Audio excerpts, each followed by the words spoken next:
right, Tim MacMahon here to join Free for All. We just heard what you had to say about the potential exit of Nico Harrison. You believe it's a matter of when, not if. Why? Well, I mean, listen, I think you're well aware of just what's happened since this franchise went to the finals. There's been a trade. But the trade is the biggest, the biggest boulder to fall on this franchise's head. But there's just been a whole lot of mismanagement, and this is an opinion based on what I think should happen. It's an opinion based on talking to people, throughout the organization, people throughout the league. The league is bracing for Nico Harrison to be terminated. Now, the timing of that I can't tell you. Is it week to week? Is it month to month? I think there's going to have to be a pretty significant turnaround from the Mavericks on the floor to get him through this season. But again, you're talking about a trade that was made months removed from a finals appearance to try to win a championship right away.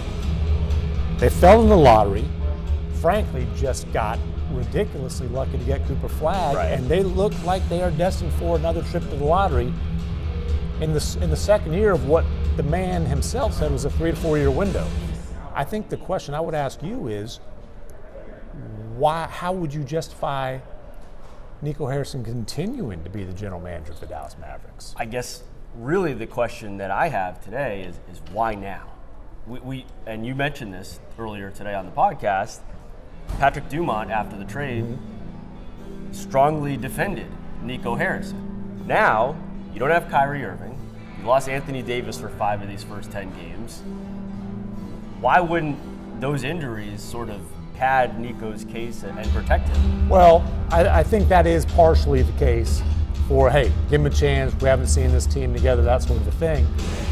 Now, one of the reasons cited for trading Luka Doncic is because you were afraid that he was going to have durability issues, which he obviously did last season. You were afraid that his body was going to fall apart. So the headliner of the return of the trade that you made is significantly older than Luka, has a much longer track record of durability issues, was hurt when you made the trade, aggravated that injury in his Dallas debut because he rushed back in part because the world was on Nico's neck, and has been hurt again this season. I'm not sure the, hey, AD's hurt excuse is one that's going to get Nico a pass. Now, Patrick Dumont signed off on the trade, okay?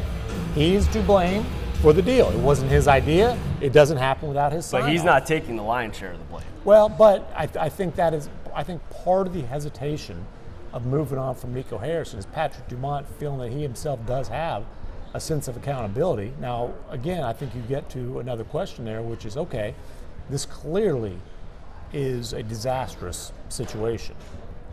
I think you could also argue it's only 10 games into Cooper Flagg.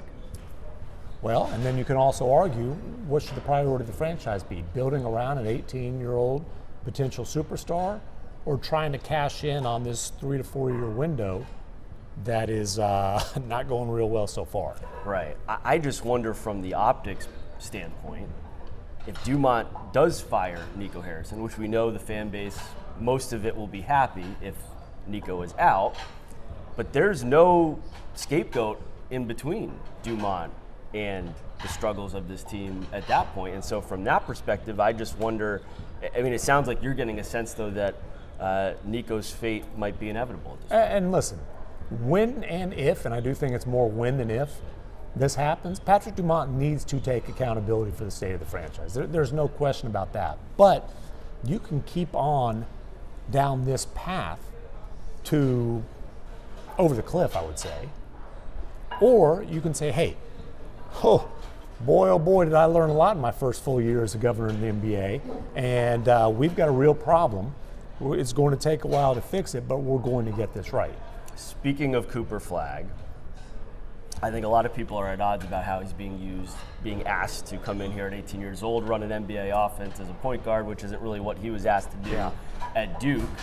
We just saw Jason Kidd get a multi-year extension just last month. I wonder, what's your sense on how much of the usage of Flagg at the point guard has been Kidd? Has Nico Harrison been involved in that? And what do you make of just what's transpired here with Flagg? No, that's clearly been a Jason Kidd decision. and Jay Kidd has pulled back on it. I mean, you saw Klay Thompson get moved to the bench. Trust me, that it was justifiable to be sure, but not a decision made lightly. They understand how important starting is to Klay Thompson. He was recruited here with a promise to start. Part of pulling the plug on Klay as a starter wasn't just his performance, but hey, the 18-year-old kid who's never played point guard before in his life is struggling playing point guard in the NBA.